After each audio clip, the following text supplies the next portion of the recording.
school district you're from.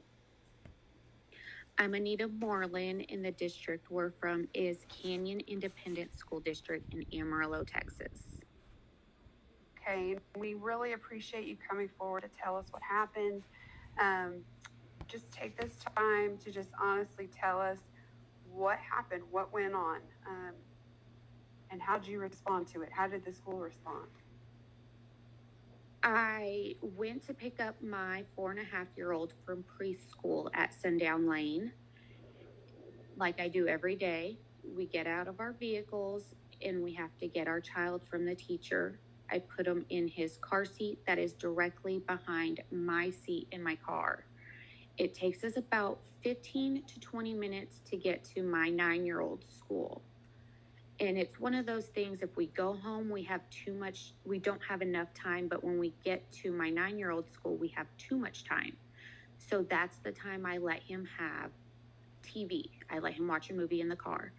So when I turned around to put the TV down in my car, he had a pill bottle in his hands that were open, and there was pills in his lap. So my mama self freaked out, which freaked him out. And I snatched it and I asked him, "Did you take any of these?" And he had told me, "Yes, no, I don't know. Am I in trouble? Am I going to get a shot? I think so. I don't remember."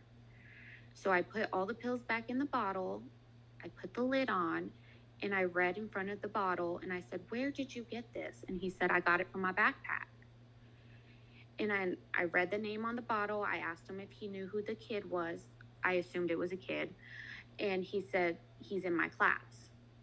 So my husband was out of town, so I had to wait for my 9-year-old to get in the car. And then I rushed back to Sundown Lane because I needed to know how many pills were in the bottle. And when I got out of the car, in the office was the assistant principal and the nurse. And I looked at the nurse and I said, "I need you to look in your files to see how many pills are supposed to be in this bottle. I need you to call this child's parents and ask them." And I looked at the assistant principal and I had asked her, I said, "You and I need to count these pills." I said, "We need to triple check to make sure these pills are all here."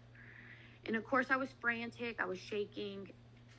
I emptied the bottle of pills on the countertop in the office.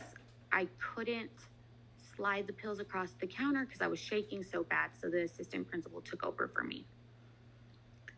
The nurse had walked out of her office and the assistant principal looked at her and said, "There's 16 pills here." And by this time I was already on the phone with my pediatrician because I wanted to know what I needed to do if all the pills were not counted for. And the nurse said, "All the pills are there." And my pediatrician said, "Are you sure?" And she said, "Yes, I am sure. All the pills are there. I am pretty sure." And that's when my pediatrician said, "I don't feel comfortable with this situation, so I'm having my patient's mom take him to the ER." So during this time, I left my oldest child and my 4-year-old in the car. I got back in the car. I called my husband because he was on a 2-hour time difference because he was in Colorado, to let him know what was going on.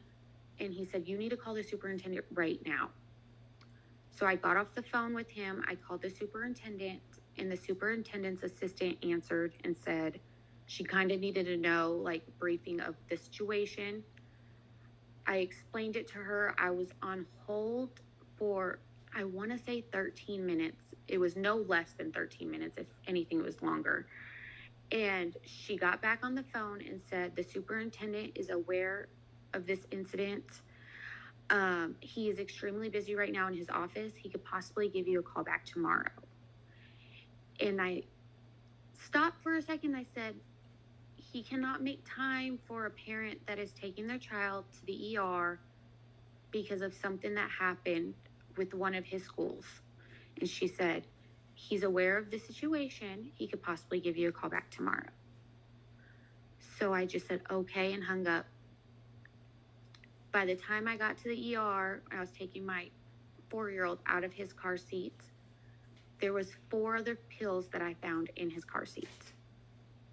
At that time, I did not even think anything of it. I just grabbed the pills and I threw them in my cup holder.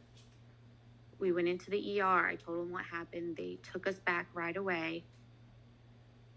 The doctor came in and he was extremely rude to me, which I appreciated. And a lot of people think it's crazy that I appreciate him being rude, because that showed he cared for my child that he did not know. He was mad for my child. And he told me, I'm going to have to report you to CPS. And I told him I understood the steps he needed to take. I get it. My husband and I did the foster to adopt classes before we had children. So I said, okay. So the caseworker came in with him.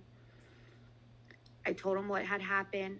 At the end, he apologized to me and said, that nurse at your son's school took an oath when she graduated on graduation day and she got pinned. She took an oath and she's supposed to put your child above her own self. That she had lied to cover her butt against a 4-year-old. And he said, if she didn't lie, then she's not keeping up with her files. Or if she did lie, and let's say she's not a nurse, that she's probably a mother and a grown adult lied to protect herself over, I'm sorry, I get really emotional on this part, Okay. that she lied and she decided to cover her butt than protect a 4-year-old. That if he ate more pills than what we think he ate, he told me we could possibly be having another conversation and that I could be crying over my dead baby if I listened to her and went home. Yeah. Man. So when you went back to the school, or assuming that you did go back to the school, how did they respond? So we left really late that night from the hospital, and I decided to keep both of my children home because my mama heart needed it the next day. And my husband was snowed in Colorado. And my husband and I talked about it, and we both decided that Sundown Lane is no longer a safe place for my baby. So him and I both drafted up an email and stated how we feel like Sundown Lane is not a safe place for him, that a school is supposed to be a safe place outside of our home, and that they failed him.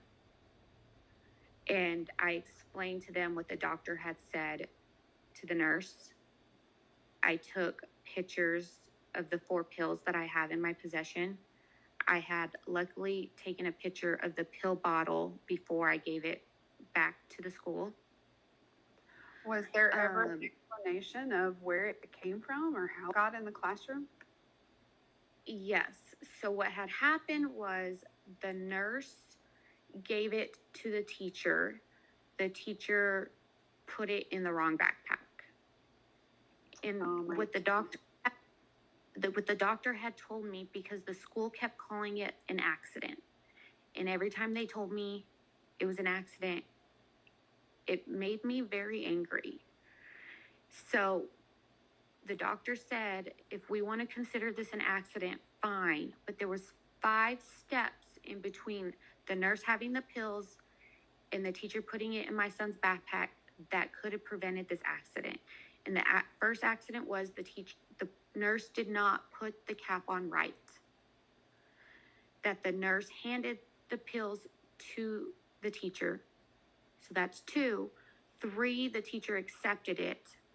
4, the teacher put it in a child's backpack. 5, it was the wrong child's backpack. Right. And the doctor actually looked up CISD's handbook on prescription medication, and it's supposed to be transferred from a nurse to a legal guardian. It was never supposed to be put in a backpack, ever. So I had stated that as well in my email with the screenshot of the handbook where it says in the handbook, and I received nothing back. Mm. So when I went back to the school to pick up my son's things, the principal had came out, and that was the first time I had spoken to her. She was extremely compassionate, and she kept apologizing. But then the assistant principal came out, and I was sitting on a child's bench in the foyer. And by this time, I'm crying already. And the nurse had, the assistant principal came out, and she looked at me and said, "I bet you have nothing nice to say to me, do you?" And then she said, "I'm really sorry for this accident, but the nurse did not lie about the pills not all being there." And I said, "Yes, she was asked twice if all the pills were there, and she said yes both times." And she said, "No, she didn't." And I said, "That's fine." And she was standing over me, mad at me while I was crying. And I kept asking her, "Can we please stop? It's fine. I get it. It's your word against mine. Can we please stop?" It got so intense that the principal had to ask her to leave. Wow. And then the principal wanted to talk about the further education of my 4-year-old. And I looked at her and I told her, "I am sorry. I cannot talk about this right now. I don't want to be ugly. I need to leave." And she said, "Okay." And we walked out. Before I entered the school, I did call my child's advocate because he's a sped kid. So we do have an advocate that we go through for his ARDS and stuff. And he suggested that I had recorded our conversation because he said Texas has a one consent state law on recording and that I would be the consent. I had told him I feel like that's really conniving because you see it all over social media. And I said, I don't feel comfortable. He had told me I am vulnerable, I'm exhausted, I'm emotional, and my husband's not here to back me up. That anything that is said, it's their word against mine, and that I needed to protect my family. I had called my husband to see how he felt about it because he's super black and white, and I knew he was going to tell me no if I got a hold of him. But he ended up being in a meeting, so I did record it, and I have that recording from that incident.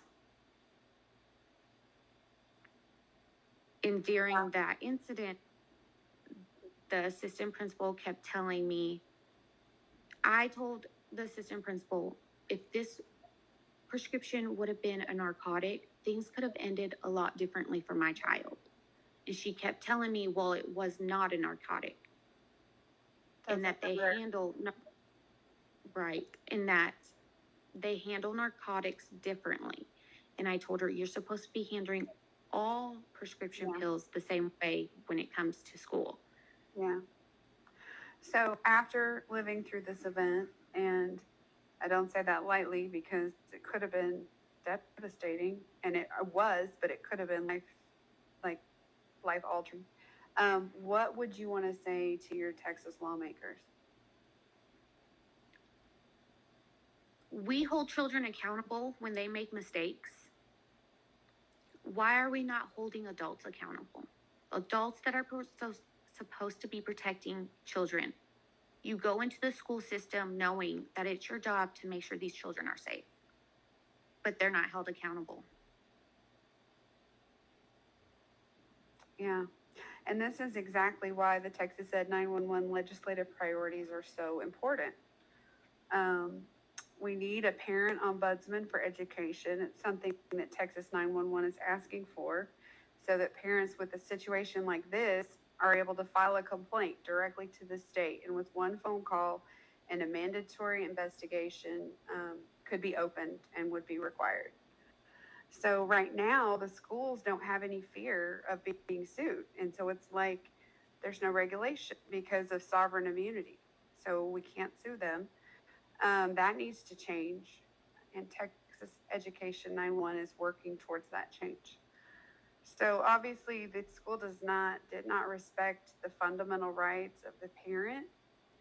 Um, in the situation to be forthcoming, to put the life of the child and the wellness, the well-being of the child ahead of their job, which they took an oath, especially nurses, they took an oath to do.